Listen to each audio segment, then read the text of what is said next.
Assam direct recruitment examination, যাক আমি চমুকৈ ADRE বুলি কওঁ। ADREৰ গ্ৰেড 3 পোষ্টসমূহৰ পৰীক্ষা 15, 22 আৰু 29 ছেপ্টেম্বৰত অনুষ্ঠিত হ'ব।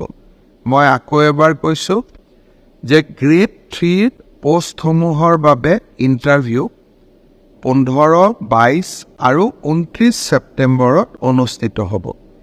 এই পৰীক্ষা এইবাৰ লোকসেৱা আয়োগে পতা পৰীক্ষাত আৰ্হিত হ'ব। প্ৰথমতে প্ৰিলিমিনাৰী পৰীক্ষা হ'ব, তাৰ পিছত মেইনছ হ'ব, আৰু মেইনছৰ পিছত আমি ভাইভা প্ৰক্ৰিয়াৰ মাজেৰে আমি সমগ্ৰ ইণ্টাৰভিউ প্ৰক্ৰিয়াটো সমাপ্ত কৰিম।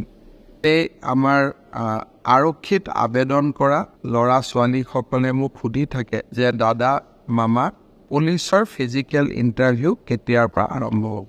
আমি অসম পুলিচত 6,434টা পোষ্টৰ বাবে আবেদনৰ প্ৰক্ৰিয়া আৰম্ভ কৰিছিলোঁ, আৰু আজি আমি সিদ্ধান্ত ল'লোঁ যে অহা 3 অক্টোবৰৰ পৰা পুলিচৰ ফিজিকেল টেষ্টসমূহ আৰম্ভ হ'ব। মোৰ লক্ষ্য হৈছে যে ফিজিকেল টেষ্ট, ৰিটেন আৰু ভাইভা তিনিওটা প্ৰক্ৰিয়া সম্পূৰ্ণ কৰি এই বিত্তীয় বৰ্ষতে আমি যাতে এই 6,434টা পদ ভৰ্তি কৰিব পাৰোঁ, এটা সুন্দৰ নিযুক্তি প্ৰক্ৰিয়াৰ মাজেৰে ল'ৰা ছোৱালীক নিযুক্তি দিব পাৰোঁ, আৰু তাৰ লগে লগে 2025 চনৰ বাবে আকৌ এবাৰ নিযুক্তি প্ৰক্ৰিয়া আমি যাতে আৰম্ভ কৰিব পাৰোঁ। বিভিন্ন স্থানত গ'লে ছাত্ৰ ছাত্ৰীসকলে ADREৰ পৰীক্ষাসমূহ কেতিয়াও অনুষ্ঠিত হ'ব সেই বিষয়েও মোক প্ৰশ্ন কৰে।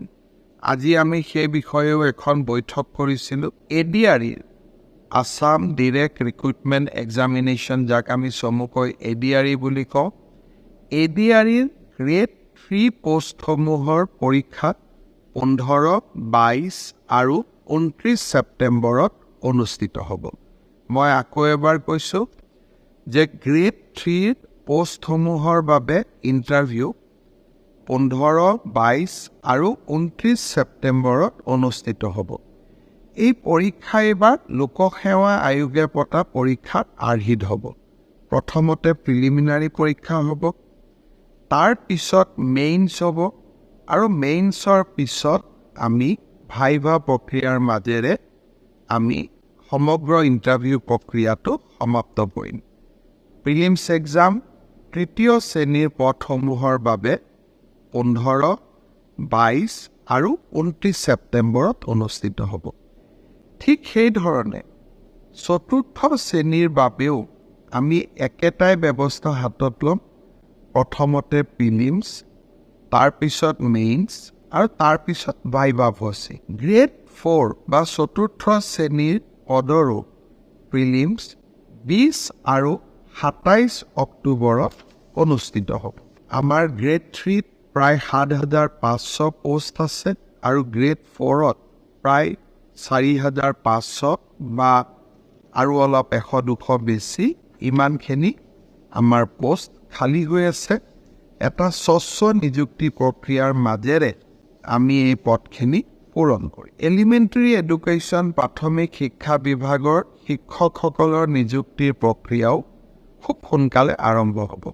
অৱশ্যে ছেকেণ্ডেৰী এডুকেশ্যনত আমাৰ অকণমান সময় লাগিব, কাৰণ প্ৰথমবাৰৰ বাবে অসমত আমি গ্ৰেজুৱেট টিচাৰ মেথছ বুলি এটা নতুন পদ সৃষ্টি কৰিব খুজিছোঁ। সেয়েহে মাধ্যমিক শিক্ষকৰ নিযুক্তি প্ৰক্ৰিয়াটো এমাহ বা 2 মাহ পিছত আমি আৰম্ভ কৰিম। সেই হ'লেও মোৰ লক্ষ্য যে এই গোটেই পোষ্টখিনি গ্ৰেড 3ত 7,600, গ্ৰেড 4ত 5,000, পুলিচত 6,434, এলিমেণ্টাৰী এডুকেশ্যনত 5,550 গৰাকী শিক্ষক, ছেকেণ্ডেৰী এডুকেশ্যনতো প্ৰায় 8,000 শিক্ষক, এই গোটেই অৰ্থাৎ প্ৰায় 35,000 নিযুক্তি আমি মাৰ্চ মাহ বা এপ্ৰিল, বিশেষকৈ বহাগ বিহুৰ আগতে আমি শেষ কৰিব খুজিছোঁ।